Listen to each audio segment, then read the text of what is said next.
Hi, everybody. Welcome. My name is Shannon Sarna. I'm editor of the Nosher. Thank you guys so much for joining us tonight for our last High Holiday class of our High Holiday Cooking series. This class was rescheduled. Sylvia and I were just discussing it because of the crazy storm, the Hurricane Ida that hit just over a week ago. I had no power in my house, and Sylvia was diverted to Syracuse from Los Angeles. And so we appreciate everybody joining us tonight instead of last week because of the crazy storm. I'm going to just share some ground rules for those of you who may not have joined us at a class before. And I'm going to share the recipe in the chat so everyone has it once again. So here is the recipe we are making tonight. We are joined by Sylvia Fallas, who is an incredibly experienced caterer and teacher. She really knows what she's talking about. We're so honored to have her. These are the ground rules, and I'll read her official bio in a second. She's also my dear friend's cousin, so it makes it feel even more special for me. And Sylvia and I met several years ago speaking on a panel in Brooklyn. How many wonderful things happen in Brooklyn. Okay, so the ground rules are that we're going to let Sylvia teach for the next 30 to 45 minutes and ask everybody if you can try and hold your questions until the last few minutes when Sylvia will answer all your questions. I know it's really hard. She's an incredibly talented instructor, so she will probably anticipate some of your questions and answer them for you while she is teaching. So give her a chance, please, to teach, and we will help answer all your questions as they come in and in the last few minutes of the class. Sylvia is a Brooklyn-based food blogger, cooking instructor, and private chef. She teaches Jewish cultural cooking to students of all ages. Her focus is simple, delicious, and healthy family meals with a twist. Everything she makes looks so beautiful. I always want to eat, which I see her posting. You can follow her on Instagram at Sylvia Fallas, Fallas. And she has a BA in health and nutrition science, which is pretty amazing. So without further ado, I will shut up and hand it over to her. Thank you guys so much for being here tonight. And Sylvia, thank you so much for sharing your time and expertise with us. Okay, hi everyone. Thank you so much for joining me. I'm just gonna switch my view. Okay, now I can see some of your faces. So thank you so much for joining me virtually. My name is Sylvia. Shannon read my whole shtick, and I'm really excited to be here with all of you. Even though we are a week sort of late for this recipe, it will make perfect sense once we get down to it. And I just want to share a little bit about my background. I grew up in the Syrian Jewish community of Brooklyn, where I still live, about 10 blocks from where I grew up. We live like literally 3 blocks from where my parents grew up. We don't plan to go farther than that. And if you can kind of tell based on where I live and my community, it's a very close-knit community. Everybody knows everybody. Everybody's married to everybody. Like, you can tell me someone's grandmother's name and I can tell you that their kid was probably in my kid's class at one point. So it's a really, really small community, and it's based so much on tradition. So this is one recipe that my grandmother gave to me, and she wanted to come tonight, but she doesn't drive at night, so please forgive her. And my grandmother makes everything from scratch. Every single stuffed meatball she makes from scratch. And she doesn't make a dozen, she makes about 50 dozen. And you can open her 3 standing upright freezers and eat for a year from there. Everything is from scratch, everything is perfect. So if you've never had Syrian food, it can be a little bit of a punch. It's a little bit different than your classic gefilte fish. The food is not spicy, but it is definitely, well spiced and well seasoned. So tonight we're making a pretty simple dish. It's called leek edje, or patty. Edje in Arabic means patty or pancake. So there's 100 different variations, and we're making the leek version because on Rosh Hashanah, one of the symbolic foods is leeks. So even though we're a bit late to the party, it's totally fine because no respectable Syrian grandmother would make only enough for the 2 Rosh Hashanah meals. So These will come out of the freezer after Yom Kippur breakfast. Again, on Sukkot in pita with cheese and tomato on the apple picking excursion. And then they usually finish before Hanukkah because then we hit up the potato version. But there are so many different variations of this basic recipe. So if you're not into leeks, you don't like them, you don't buy them, there is a cheese version, a meat version, a parsley version, a potato version, a sweet potato version, an artichoke version. So sky's the limit, but it's a really, really fun, simple recipe. And I kind of love using leeks because they're a little bit underrated. They're not as oniony as onions. They're kind of fun to look at. They last for a while in the fridge if you buy them and forget about them, and they're not super expensive. So we're going to start by cleaning our leeks because these are pretty unique vegetable to clean. We're going to make our batter and then we're going to fry it up, and I'll tell you how to eat it, how to freeze the 800 leftovers, and alternative ways to serve it. So right now you're seeing me, but my iPad is on a really nifty stand, so I can move it, shift it. So you may see the iPad moving, but I will always be here with you. And my fancy Brooklyn kitchen isn't so big, so I really don't have to move the iPad stand very much. So right here is my stovetop, and here we are. So let's talk about leeks. Leeks have a super mild kind of onion, slightly garlic flavor, but they're not as oniony as onions. So it's kind of like a really mild onion. And most people know them as the leek in potato leek soup. But on Rosh Hashanah, they are one of the highlighted symbols. So we eat specific foods to represent specific ways we want to come out ahead in the new year. So leeks is one of these certain foods, and leek patties are super popular because I've never met someone who doesn't like a fried pancake. So leeks come packaged in two ways. I bought this one in a bunch in my local fruit and vegetable market. And then I bought this package at Trader Joe's, and it's a clip. So if you're gonna buy them from Trader Joe's,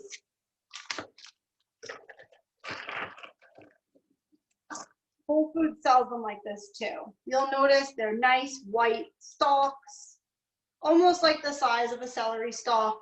They're nicely trimmed.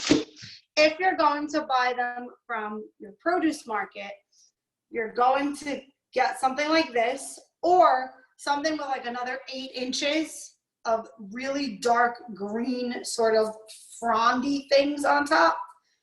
And you're gonna wanna cut off the dark green because it's really bitter, it's really woody, it's not tasty, it's nice for the compost, not so nice for your pancakes. So you're just gonna wanna cut it off right about here. So I'm gonna trim a little bit, and then we're going to get to the fun part. So leeks grow in very sandy soil. So picture a scallion or a leek growing up from the soil. As the leek pushes out of the soil and grows upwards, it traps all of the sand and the grit and the dirt in its layers. So this is the one that I bought from the produce market, and all of this is not good eats. It's all dirt and sand. So when we clean leeks, we really want to get all of that dirt out because we want a tasty final product. We don't want to eat the beach. So you can see here, there's a lot of dirt. Sometimes if there's just so much, I'll just trim off another ½ inch and put it on the side because it's just not worth the time or the effort cleaning it. The Trader Joe's ones happen to be much cleaner. I'm just going to trim this because it's a little bit brown. These happen to be much cleaner, but they also happen to be triple the price. So your call.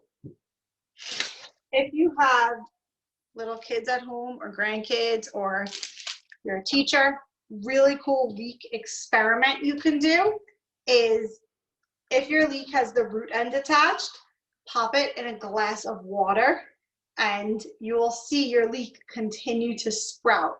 That works with scallions, romaine lettuce, and celery too.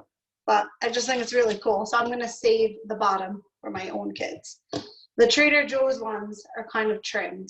So we're going to start by cleaning our leeks. So I have a bowl here, and we're just going to wash them. And it's really important that when you wash your leeks, you don't pour out the final mixture onto your cutting board or paper towels to dry, because then you're just bringing all the sand with the leeks. So I'm going to show you how we're going to do this. We're actually going to move to my sink.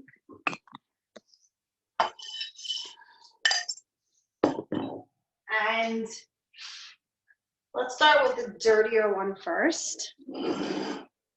So we're just going to soak our leeks.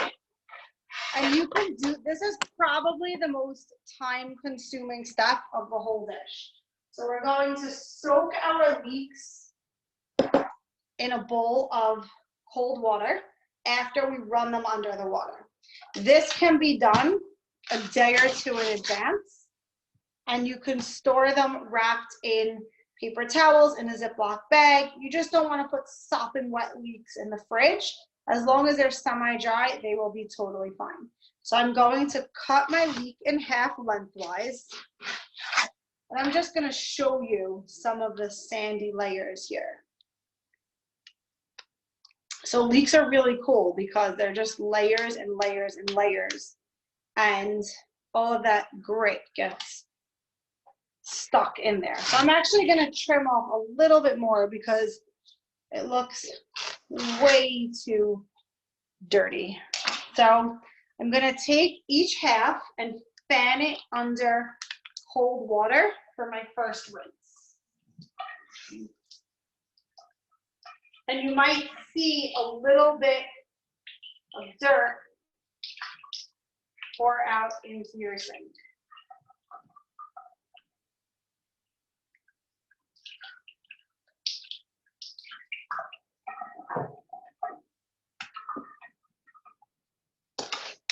So around Rosh Hashanah time, a lot of the kosher grocery stores near me in Brooklyn sell pre-cleaned leeks ready to go.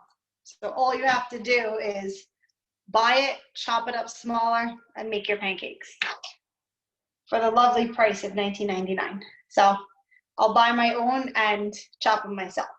We're going to cut our leeks crosswise into half moons, just like this. And then we're going to put them in a large bowl. We just want something like this. They're going to go into my bowl.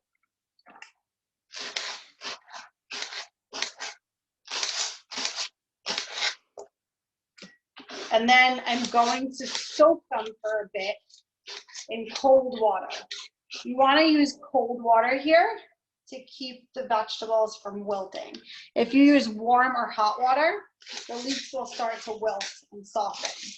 And we want to keep them nice and fresh tasting because they're going to fry up only for a few minutes. So my leeks are in my bowl. I'm going to run some cold water over them. And at the same time, I'm just going to agitate them with my fingertips and swish them around just to kind of loosen any of the grit or the dirt that's hiding between the layers. Just gonna wipe my hands a second before I show you the next step.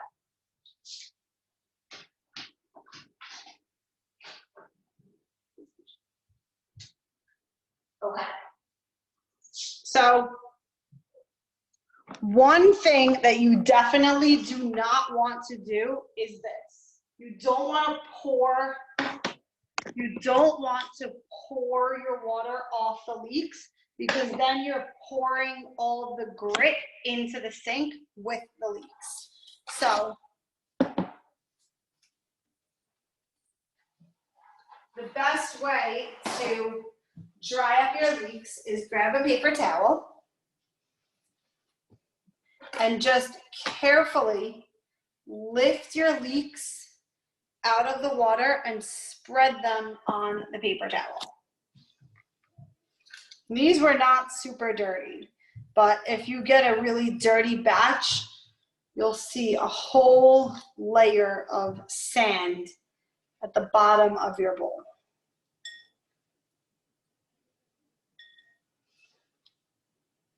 So I'm just kind of inspecting it. It's a little bit hard to see, but there's definitely some sand. So I'm going to rinse my bowl and just do this really quickly with one more leek, and then we should be good to continue. So I'm just patting my leeks dry in the paper towel. I'm actually gonna put it on a clean kitchen towel to absorb any more moisture.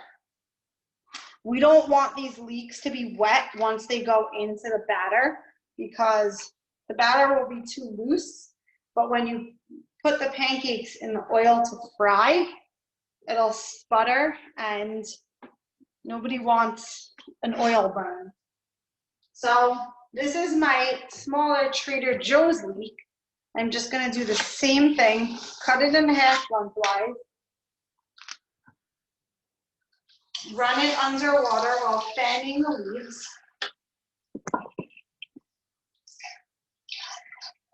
And I'm just going to cut it crosswise and soak it for a minute.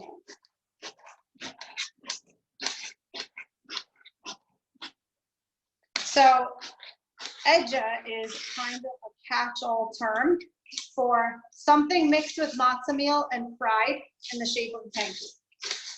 So you can replace the leek with more potato. You can replace the leek with more potato and onion, or you can replace the leek with my favorite, parsley. You need like 2 full bunches of roughly chopped parsley, which is not the most enjoyable to prep and clean, but the end result is so worth it. Okay, and all of these varieties freeze beautifully, they defrost beautifully. You can heat them in the oven, in the toaster. Don't tell my grandmother, I heat them in the microwave. It makes a great school lunch. Okay, that's a great idea for a school lunch. Yeah, the potato ones are great for school. Have you ever had a cheese edje? I have not. Okay, so you know sambusak, but sambusak is basically a small half-moon buttery pastry that is filled with Munster cheese and egg. So that lovely mixture of Munster cheese and egg can be mixed with a little bit of matzo meal and fried. And I've never met a child who doesn't want to eat fried cheese for lunch. Yeah. So if you're not into the frying in oil when it's not Hanukkah time, you can definitely bake these. But if you're going to bake them, you need to bake them in mini muffin cups as opposed to patties, because if you bake them in patties, they'll just spread. So you can do 2 things. You can bake them. Let me just grab my leeks. You can bake them in individual mini muffin cups. Don't use a paper wrapper, it'll burn. Just spray your muffin cup really, really well. Bake them, pop them out, eat them or freeze them.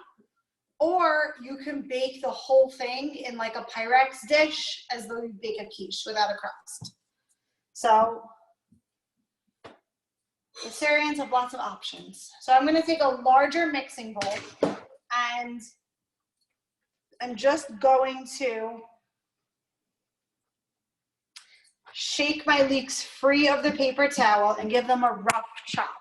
So if you have a salad spinner this is a really great time to use it. My salad spinner went the way of spin art during COVID, and we never replaced it. So I'm just going to chop these until they're about thumbnail size pieces. And I don't like to use a food processor for this because the leeks very quickly go from small pieces to complete mush. And if they're too mushy, you won't get a nice batter. You'll just get a loose mess that won't fry. So they don't need to be perfect. Can take a lot of liberty when it comes to thumbnail size. You just don't want them to be too big because they'll burn. So I'm going to keep going with my leeks. You can also prepare the batter minus the potato. Hey, Sylvia, yeah, perfect. Great. Thank you. You can prepare the batter and add in the potato at the last minute. I just wouldn't leave the batter with the potato overnight because it'll turn that like funky pinkish shade of grayish brown. Okay. So I have mostly thumbnail size pieces, and I'm going to add these to my mixing bowl.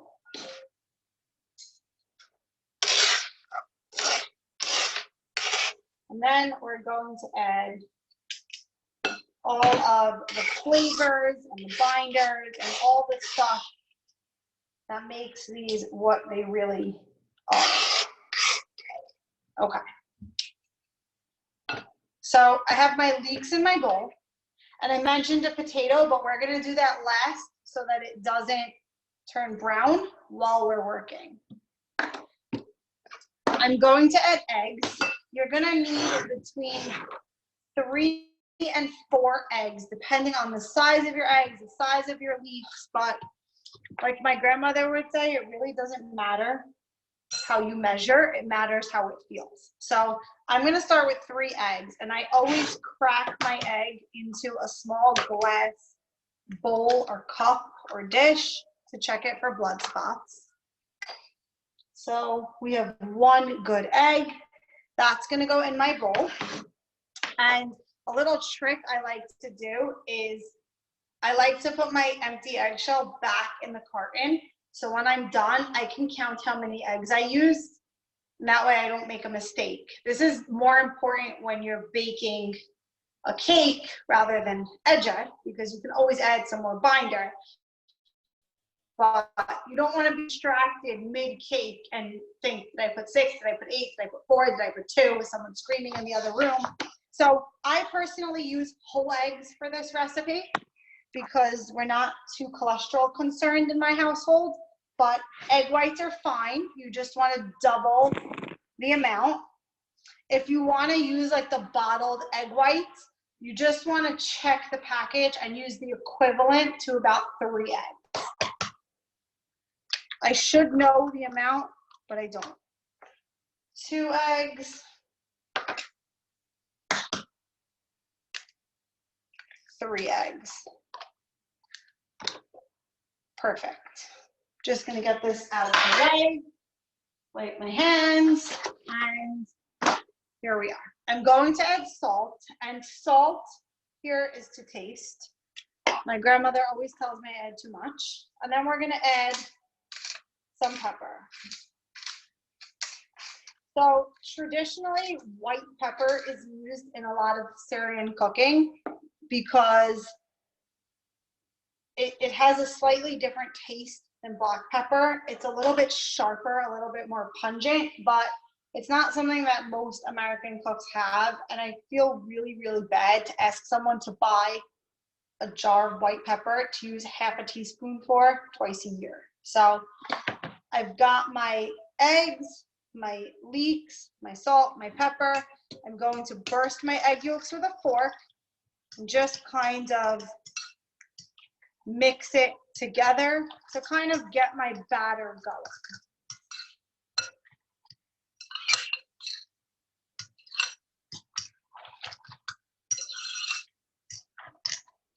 So once these are kind of coated in my egg, I'm going to add my potato. And I use a regular Idaho russet potato for this, a reasonably medium, largish sized one. And I'm just going to peel it. And this is something you really kind of want to do at the last minute, because if you've ever fried potato latkes for Hanukkah, you don't want them turning brownish gray on you. So I'm going to quickly peel my potato.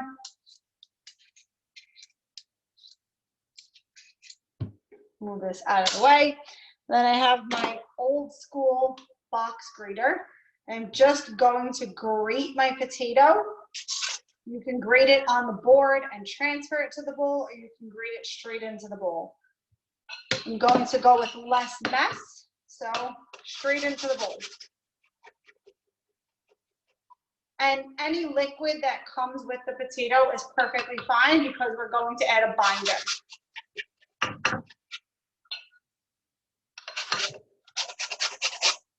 Let's switch to the bowl, to the board. And you want to use the large holes on the grater because the potato, along with the leek, will give it a really nice texture. And for this, you can use a food processor.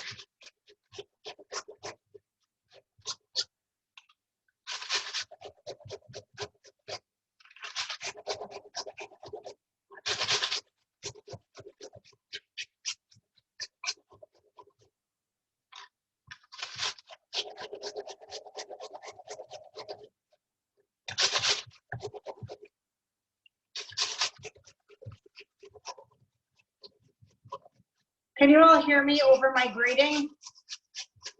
Yeah, we can. Yeah, I hear the grating very well. So I know that people have strong feelings when you do, potato latkes. Some are like, you have to hand grate it for it to be authentic. And some people swear by food processor. Do you have strong feelings one way or the other about hand grating it versus putting it in a food processor? So for something like this, the potato is just kind of there as a binder. So it doesn't really matter how you're grating it. You just want these like longer strands as opposed to like a mushier processed potato. So if you're grating it in your food processor with a grating disc, you're totally fine. If you are making a lot of these, you can use the refrigerated hash brown potatoes in the green bag.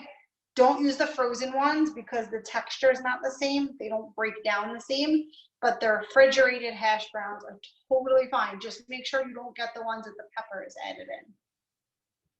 So I'm gonna grate a little bit more, and then I have a really funny kind of story for you all.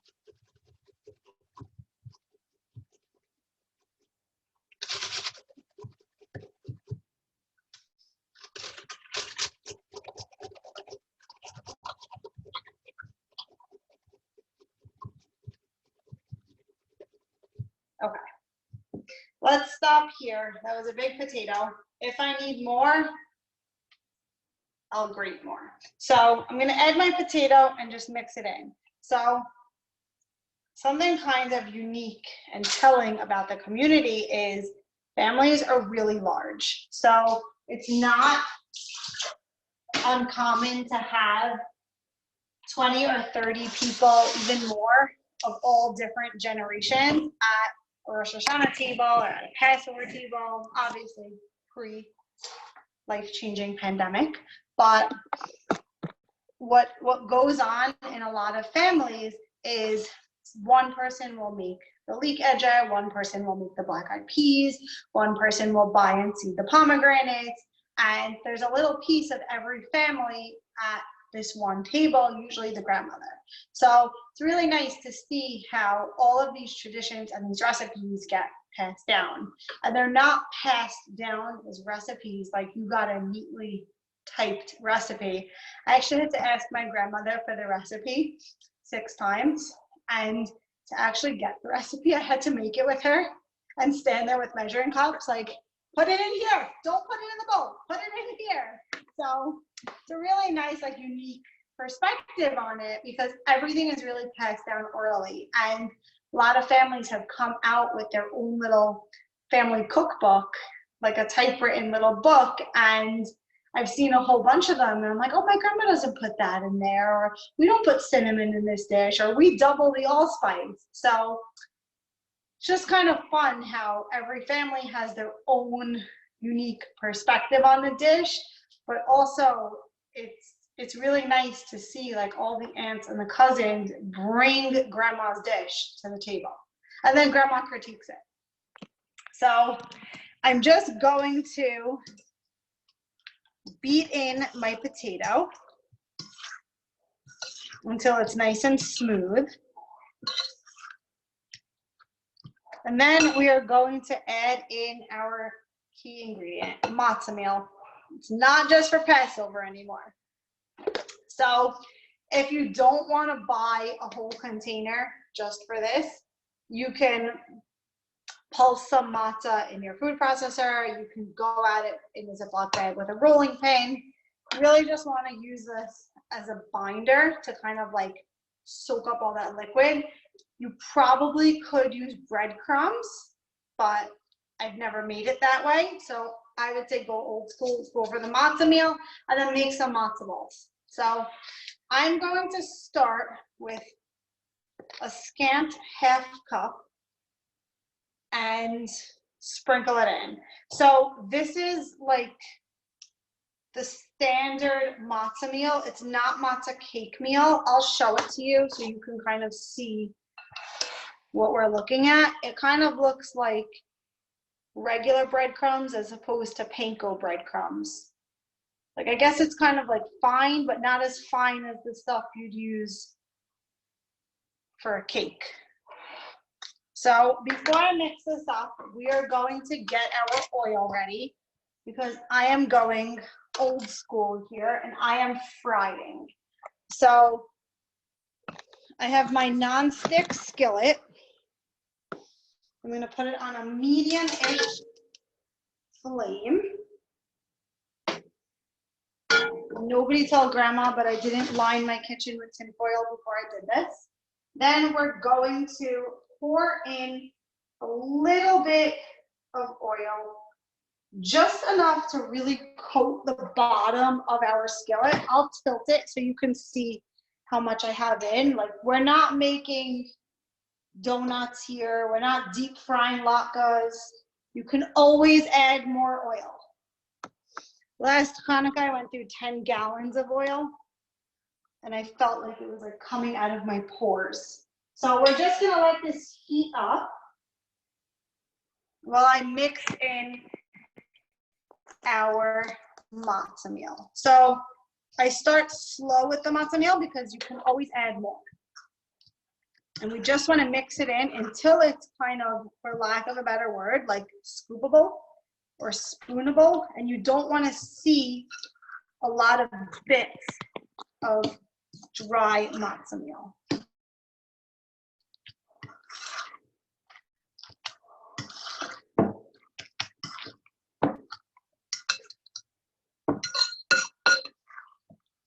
So I'm just going to fold in all that matzo meal.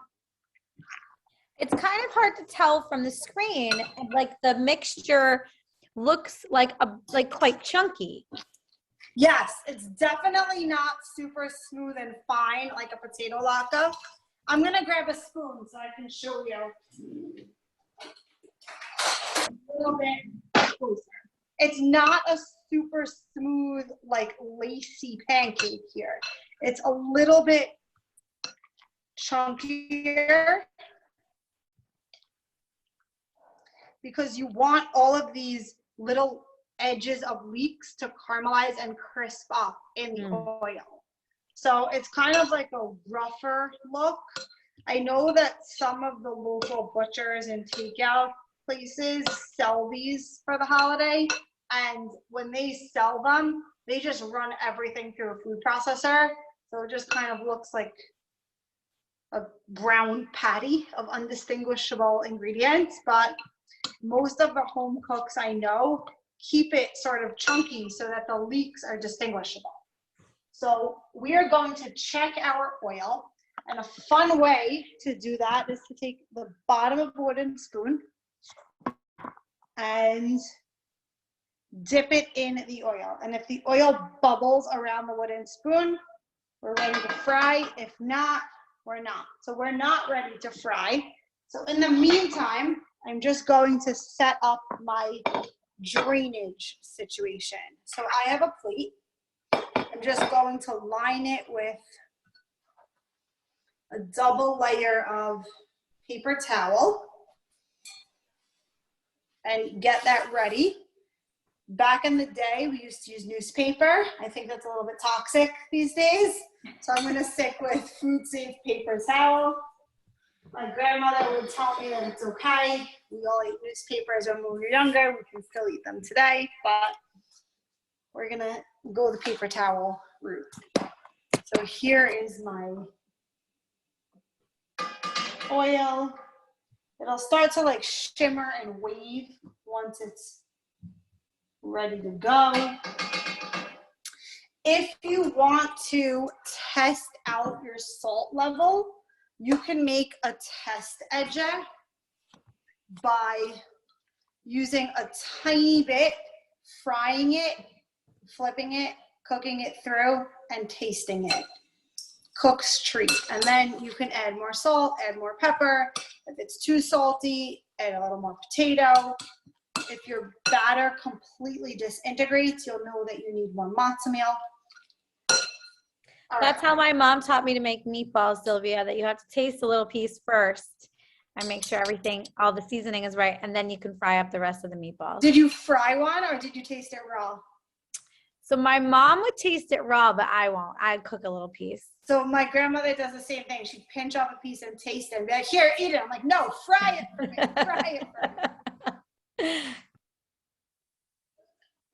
So us Syrians have a lot of different meatball situations going on. Basically, every Friday night dish involves meatball in some form cooked with vegetables. So I'm going to take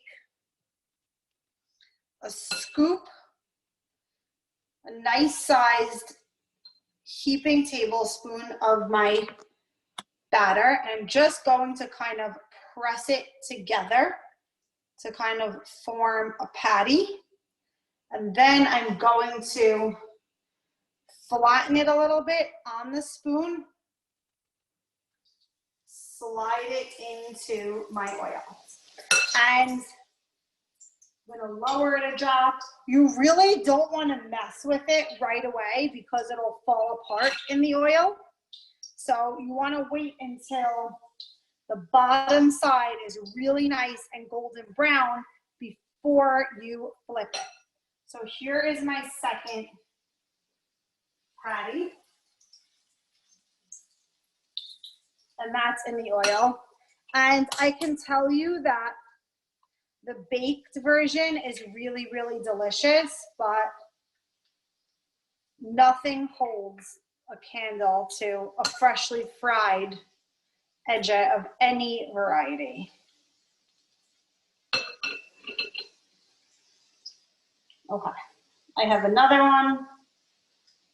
I don't like how that one came out. Let's fix that.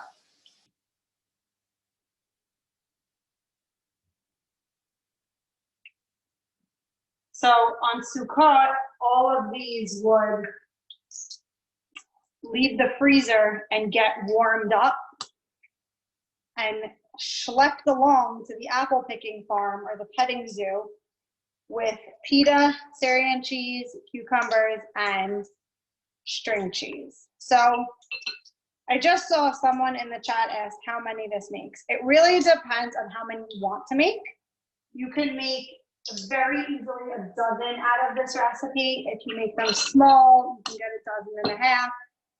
I know some families like to make them pretty large, so they get about 6 or 8, but I think I'm can you double, you know, I know you said your grandmother, she doesn't make a batch, right? She makes 50 batches. Oh my gosh. My grandmother makes enough to feed the community. You can Can double, you double or triple triple this recipe? Yes, you can double it, triple it, quadruple it. As you can make as much as your largest bowl will fit.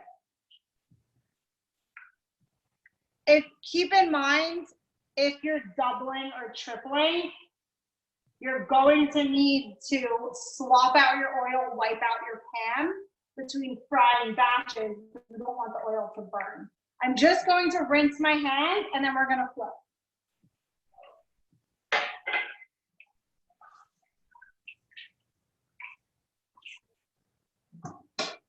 Okay. Let me move my screen closer. Oh my gosh, I really wish you guys were closer and you were able to smell it. Okay.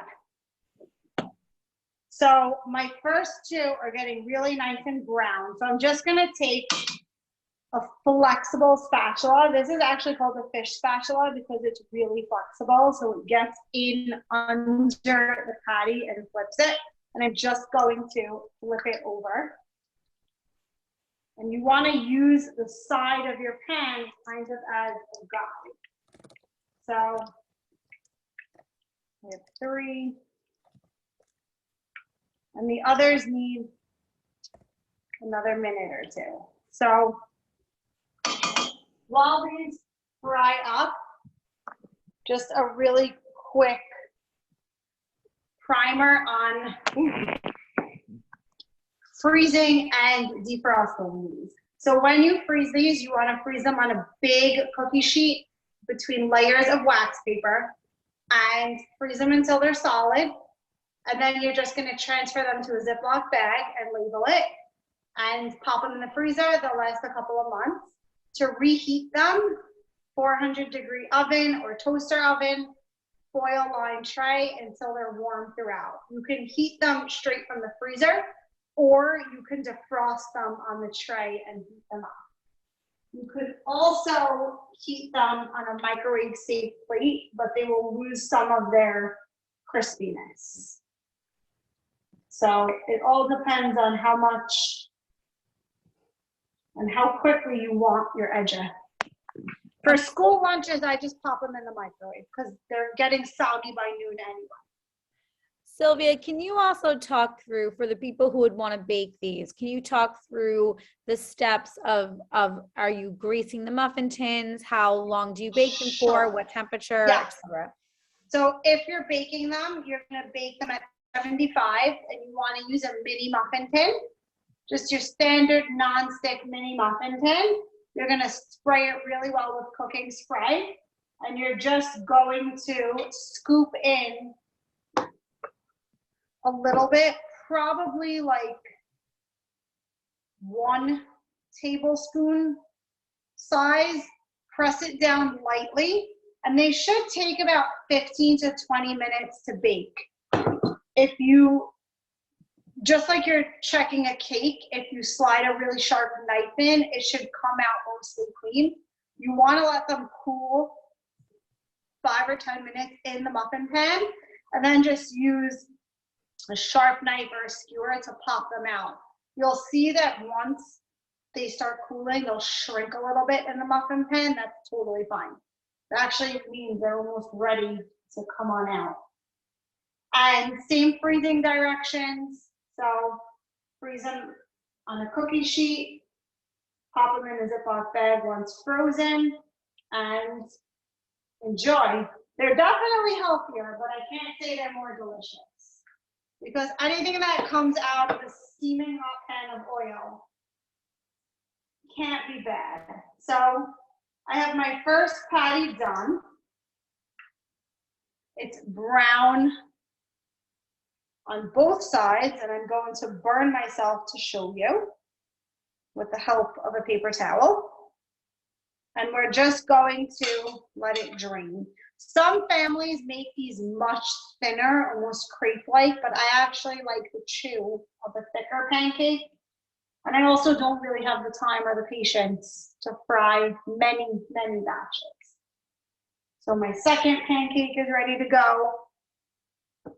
And as soon as I don't have a risk of burning myself, I'll cut one open for you.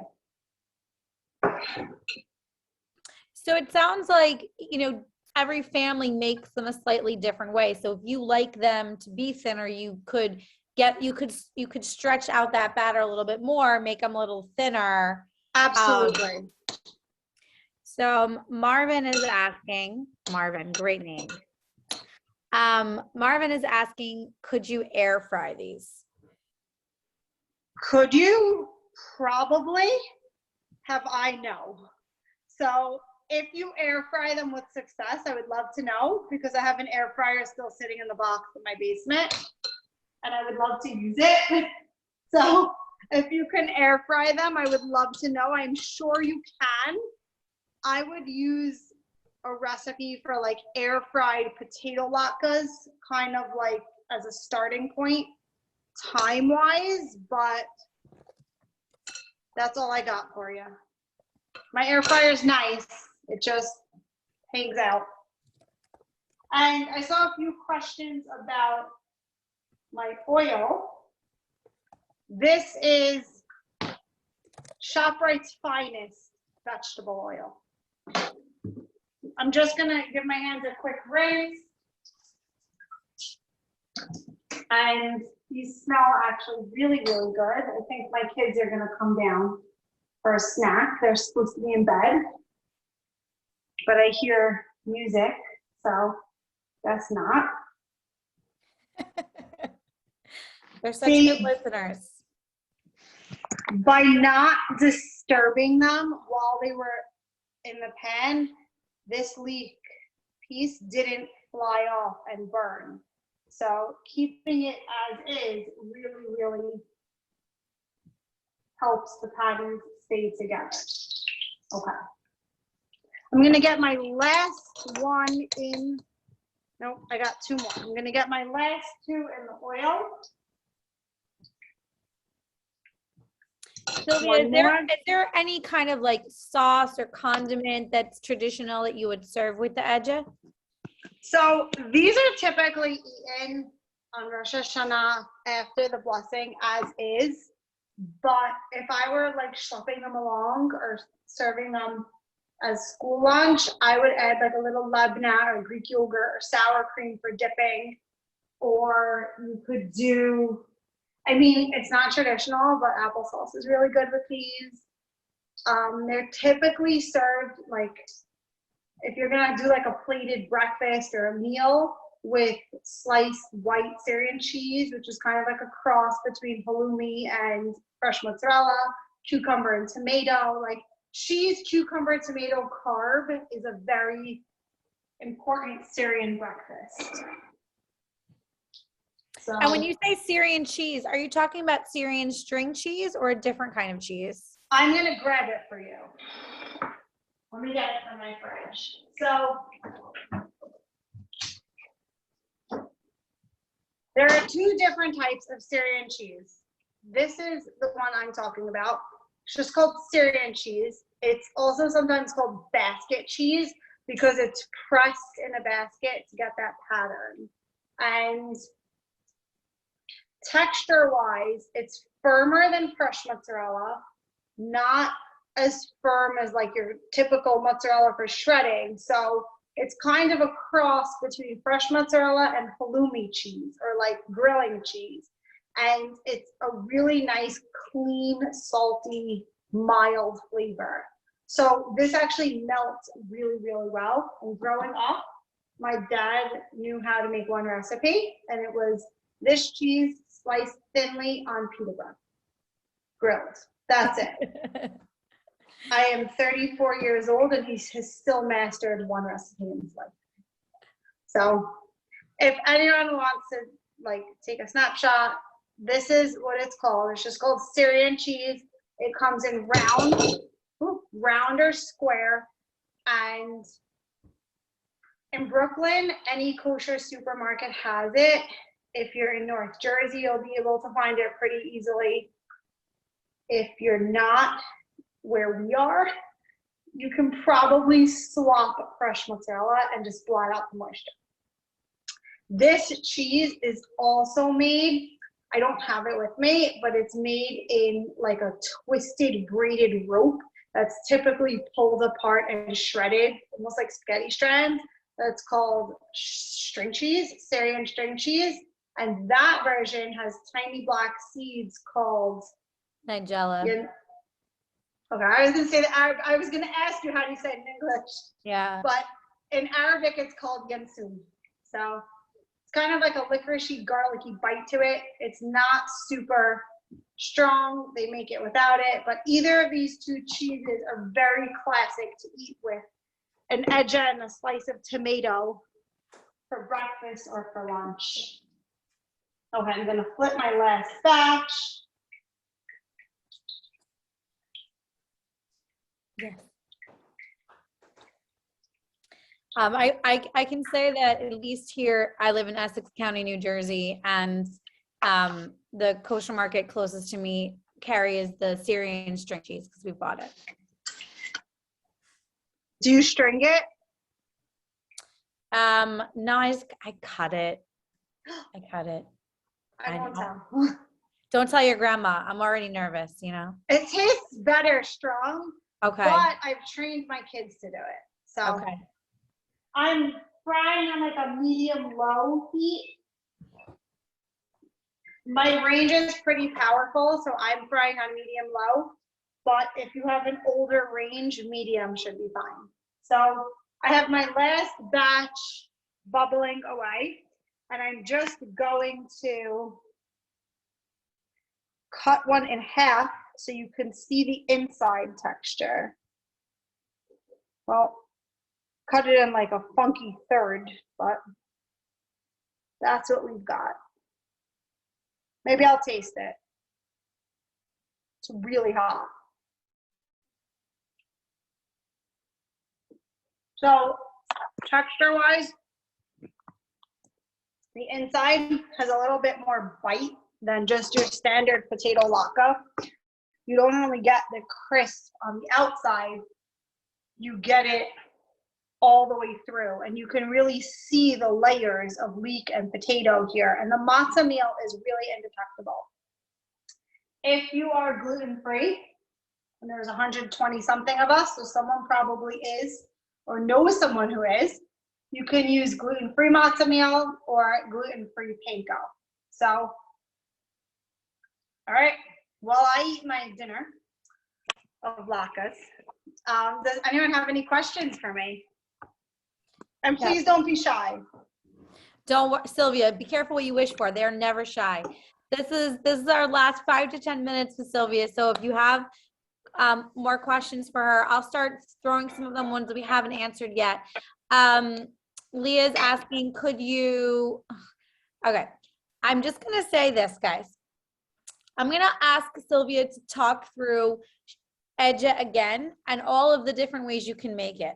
But I just want to remind you that the reason that we're making these leek pancakes or leek edje is because leeks are a symbolic ingredient for Rosh Hashanah. So that's why they're leeks. It's not willy-nilly. It's for a very specific reason. So if you can hold it in of the questions, can I make this with this? Can I make this with this? Can I make that? This is the dish. Okay.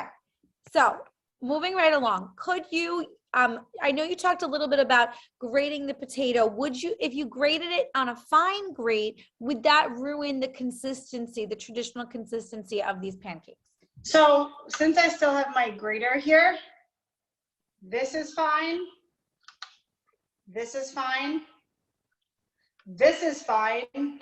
This super fine one will you'll just get liquid. You'll just get mush. So as long as your potato, once grated, is recognizable as strands, you're good to go. Somebody's asking, would you serve this as a side dish with meat? So on Rosh Hashanah, we actually eat this with meat, with brisket, like every other Jew in the world. But we eat this with meat. My grandmother always prepares them on par of equipment so that they can be later schlepped out with cheese. But meat, dairy, whatever. They make a great side dish to chicken, So Great. they're a really good, just a really good, easy, fun dish. Just to repeat, the type of potato that Sylvia used was an Idaho potato, right? I use an Idaho potato. You can swap a Yukon Gold if that's all you've got. I would imagine the starch from the Idaho is probably also helps with like the binding a little bit. It does help with the binding, but since we're adding matzo meal, like you can go Yukon Gold or Idaho. Don't use a red potato, it won't work. Can you repeat how many pancakes you get from the recipe? Depending on how heavy your hand is, you will get between 8 and 16. I got 12 and I made them this big. I agree with all the people commenting about what a great instructor you are. You really covered Thank you. so very, very much. I'm going to share an article. Someone is asking about why leeks are symbolic. So I'm just going to put this article here in the chat of other leeks and other foods on why they're symbolic. Can you spell edje for people? I can spell it. There are 2 typical spellings. The most common is E-D-G-E, edje. The less common spelling is I-D-G-E, edje. Thank you. Let's see, other questions. Shirley is asking specific instruction in making it a Pyrex dish. I don't think you should make it in a Pyrex dish, but I'll let Sylvia answer that. So if you can make it in a Pyrex dish, kind of like a quiche, you can do an 8-inch square or a pie plate, spray it, pour the batter in, flatten it so it's smooth on top. Should take about 30 to 35 minutes at a 375 oven. And when the tip of a sharp knife comes out mostly clean, you're good to go. Great. Mara's asking, would you serve these at your Yom Kippur breakfast? I definitely would. If I don't have to prepare it after fasting, it's fair game. So if it's already in your freezer, because they freeze so well, then perfect. They're coming out for Yom Kippur, they're coming out for Sukkot, and they're coming out for a school lunch in 3 weeks. Sylvia, will you pack my school lunch too? Please. Tomorrow's breakfast for lunch. This is so great. Okay, so sorry. I see. How long will they stay in the fridge? That's a good question. And maybe you want to repeat one more time your freezing process for everyone. Okay, so fridge, they'll last about 3 days, 3 to 4 days.